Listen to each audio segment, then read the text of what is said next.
Hey guys, Walker here. So, if you follow me on Instagram, you already know that I love doing cold plunges. I love going into ice water or ice cold rivers. I like taking cold baths, cold showers. Cold water brings me joy. I know it sounds weird to people who haven't done it, but look up Wim Hof and you'll find that there's a lot of benefits, emotional, physical, etc., to immersing yourself in cold water every now and then. Not like, for hours and hours necessarily. That's more Wim's thing. I go in for a couple minutes at a time when it's really cold.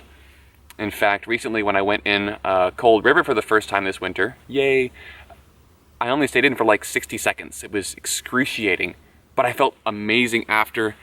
Go back, check it out on Instagram. For future people, that's going to be in January 2022. So you might have to scroll back a little ways depending on when you're viewing this. But my friend and I went out there and we were miserable for those 60 seconds, but it worked out. It was really cool.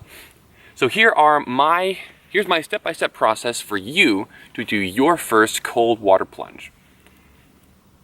You got to just do it. The first step is you're in the shower. You've got to just turn the hot water off.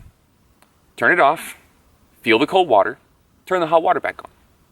Step 1, hot water off, feel the cold, hot water back on. Take your shower, get out, do your thing, over, done. Next time, turn it on, leave it for a breath or two, and push through it, hot water back on, finish your shower.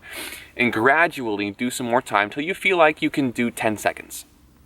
Set a timer on your phone, 10 seconds, hot water off. Feel it? You're gonna feel your body start to take deep breaths. That's normal. That's actually what your body's supposed to do. So for those 10 seconds, just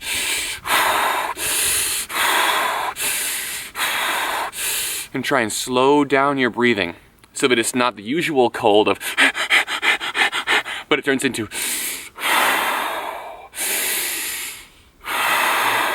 nice cold breaths.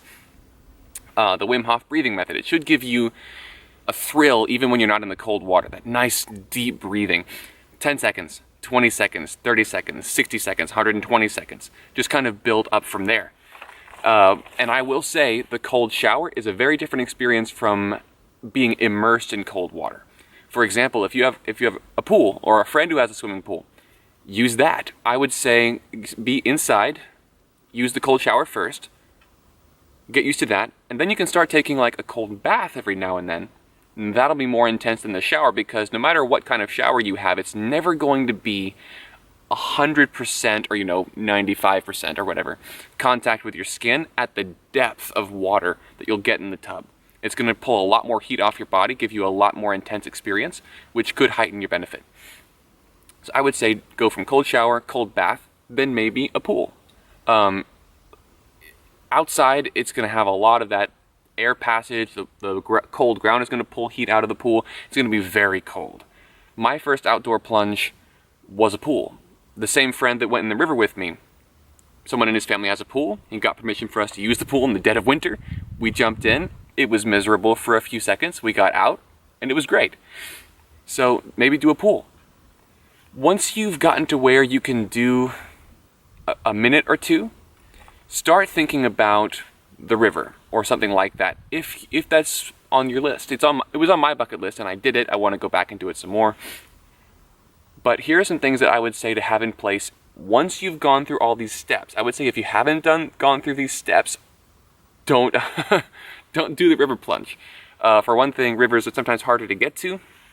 You need to prepare mentally, physically. You need to train yourself mentally and physically, spiritually for this experience. It's very intense. So I would say train through all of those things. And when you're ready, you're ready. But safety measures. You've got to be safe. Whenever I went with my friend and we dipped in the river, it was a good, we probably hiked out about a mile to where we were dipping and plunging, whatever. But some things that we had lots of warm layers. We brought a hot drink each. We brought a warm, dry towel. I brought extra socks in case my feet were wet when I put my feet in my socks the first time. and people knew where we were, when we were going to be there. We were very close to the shore, very close to a very well-used trail that we just kind of went right off of down the bank and into the water.